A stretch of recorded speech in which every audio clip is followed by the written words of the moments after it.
¿Alguna vez te has preguntado sobre el enigma de Caín, narrado en las Escrituras Sagradas como uno de los descendientes iniciales de Adán y Eva? ¿Cómo encontró una compañera y, aún más sorprendente, generó descendencia considerando que Adán y Eva eran los únicos antepasados de la humanidad? Al sumergirnos en las profundidades de los textos sagrados, nos proponemos esclarecer este misterio que atraviesa generaciones. Por ello, te invito a conectarte a nuestro canal, compartir tu apreciación a través del like y unirte a nosotros en esta jornada de descubrimiento. Caín, protagonista de relevancia en las Escrituras, emerge como el heredero primordial de Adán y Eva, marcando el amanecer de la existencia humana.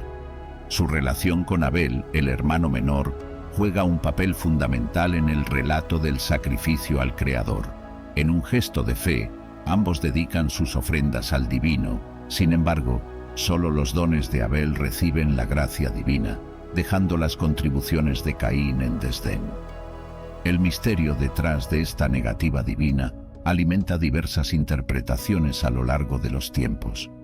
Algunas teorías hablan sobre la esencia de las ofrendas, mientras que otras conjeturan que un posible resentimiento en lo más íntimo de Caín podría ser el catalizador de la desaprobación.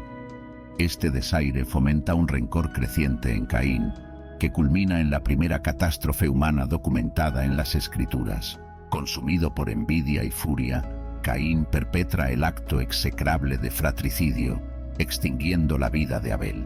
Este episodio no solo resalta la vulnerabilidad humana y la severidad del pecado, sino que también resuena a lo largo de la historia, dejando una marca eterna en la narrativa sagrada como una advertencia sobre las ramificaciones de nuestras decisiones.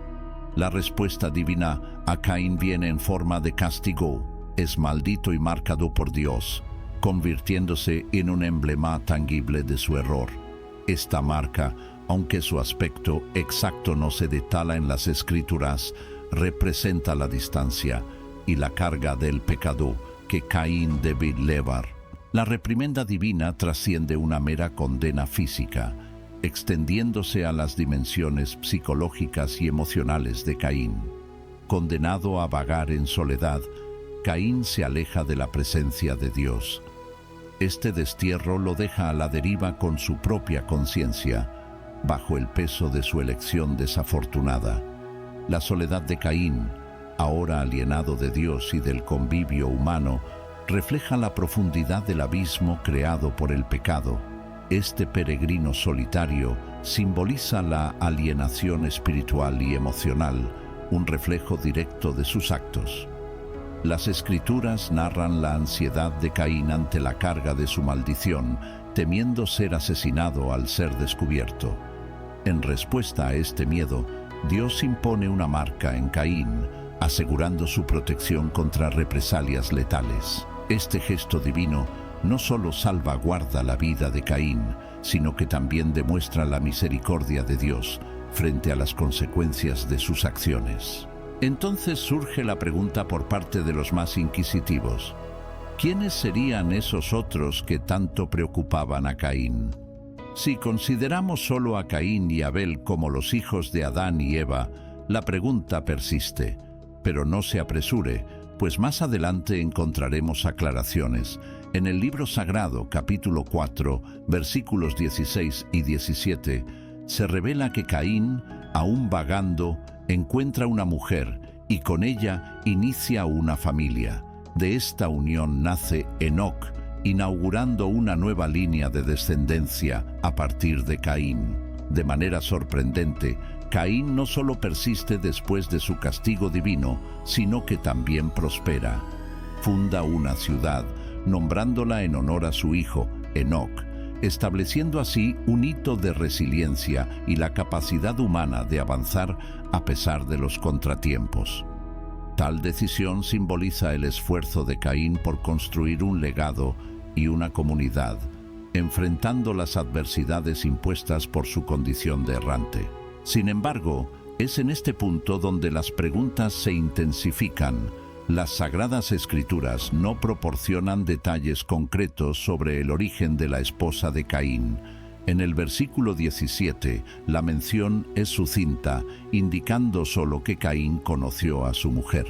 La idea de que otros seres humanos ya habitaban la tierra en la época de Caín, aparte de su propia familia inmediata, sirve como un intento de explicar y llenar los vacíos dejados por el texto bíblico, así como de abordar las cuestiones de la expansión poblacional humana. En este contexto de conjeturas, diversas interpretaciones florecen en el intento de resolver estos enigmas. Una teoría menos tradicional sugiere la creación divina de otros humanos, además de la descendencia directa de Adán y Eva, argumentando que para una rápida proliferación de la humanidad sería necesario un número mayor de individuos, algo desafiante de ser logrado solo con los descendientes de Adán y Eva. Esta visión surge en el intento de reconciliar la narrativa bíblica con descubrimientos arqueológicos y estudios antropológicos que señalan la presencia de comunidades humanas más extensas en tiempos antiguos. Sin embargo, es imperativo enfatizar que tal interpretación carece de sustento directo en las Escrituras sagradas y se basa en especulaciones que no están explícitamente corroboradas por el texto bíblico. El enfoque del Génesis es, sobre todo, la descendencia de Adán y Eva, sin hacer alusiones claras a otros grupos humanos coexistentes. La concepción predominante sugiere que Caín pudo haberse casado con una de sus hermanas, basándose en las prácticas culturales y el contexto de aquel período, como se insinúa en el relato bíblico. Contrario a la creencia popular, el libro del Génesis no limita la descendencia de Adán y Eva exclusivamente a Caín y Abel. La escasez de detalles específicos podría indicar la posibilidad de que tuvieron otros descendientes no registrados explícitamente en las Escrituras. Este argumento se apoya en la percepción de que las familias de aquella era tenían muchos miembros y los seres humanos vivían períodos considerablemente largos. La mención de Caín en la Biblia, por ejemplo, destaca su larga vida, reforzando la viabilidad de que Adán y Eva generaron una vasta descendencia, incluyendo hijos e hijas que no fueron mencionados directamente en el texto sagrado. Este entendimiento se fortalece significativamente al detallar más la narrativa bíblica. Después del trágico evento entre Caín y Abel, la narrativa continúa, y en Génesis 5:4 se hace mención que confirma que Adán y Eva tuvieron más hijos e hijas después del nacimiento de Set. Este pasaje confirma claramente la presencia de una descendencia extensa más allá de Caín, Abel y Set. Dentro de este contexto cultural y temporal, el matrimonio entre hermanos no solo era tolerado, sino visto como esencial para la continuidad de la especie humana en las fases iniciales de su historia. Las normas sociales de la época, carentes de prohibiciones específicas contra tal práctica, junto con las necesidades de supervivencia, pudieron haber moldeado esta costumbre. La ausencia de prohibiciones claras contra el matrimonio entre parientes cercanos se evidencia en varios ejemplos dentro de la propia narrativa bíblica, donde personajes se casaron con miembros de sus familias. Notablemente, Abraham y Sara, que eran medio hermanos, e Isaac, hijo de Abraham, que se casó con Rebeca, su prima.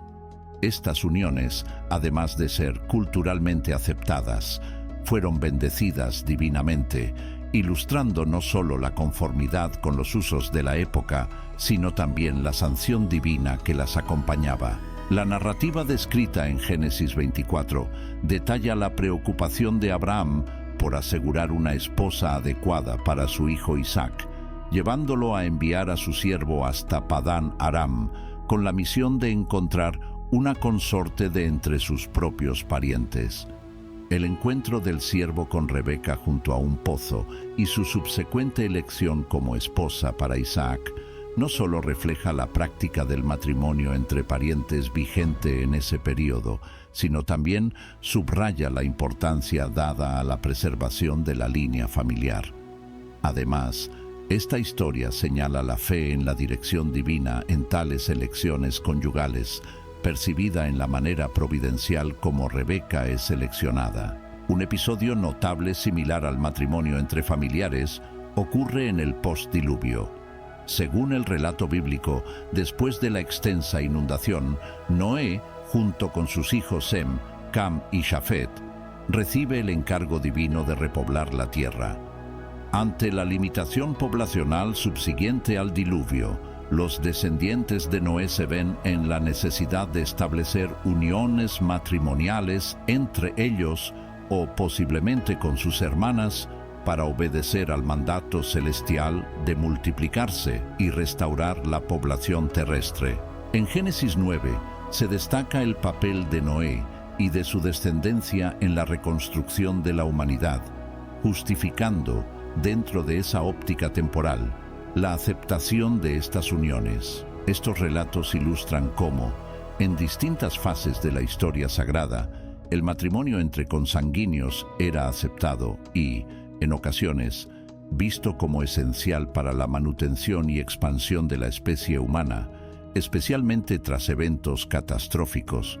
El surgimiento de leyes explícitamente contra el matrimonio entre parientes, integradas a la ley mosaica, representó un hito significativo en la evolución de las normas matrimoniales establecidas aproximadamente 2500 años después de los primeros seres humanos, Adán y Eva. La prohibición de tales matrimonios, formalizada en las leyes entregadas a Moisés, refleja una intervención divina con el propósito de salvaguardar el bienestar de la humanidad y prevenir las adversidades potenciales que surgen de la endogamia, a medida que las comunidades humanas se expandían y diversificaban. Estas regulaciones, destinadas a proteger la integridad genética y mitigar los riesgos asociados a la consanguinidad, fueron meticulosamente especificadas en el libro de Levítico.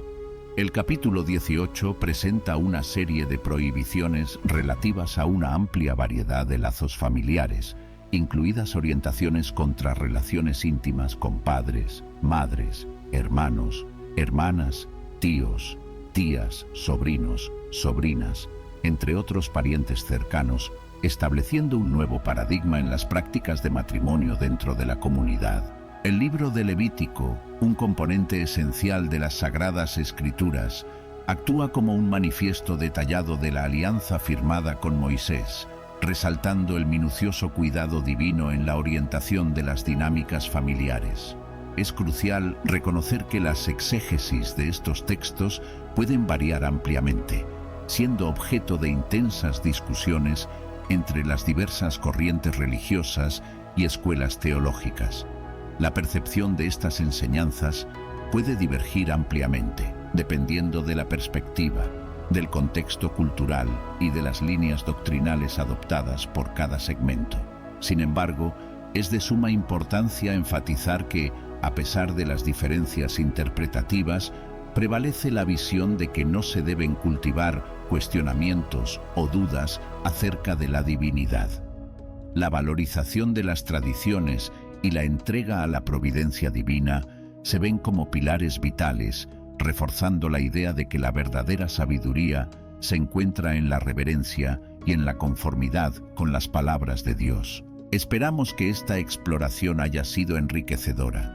No olvides suscribirte al canal y activar las notificaciones para estar al tanto de nuestros contenidos.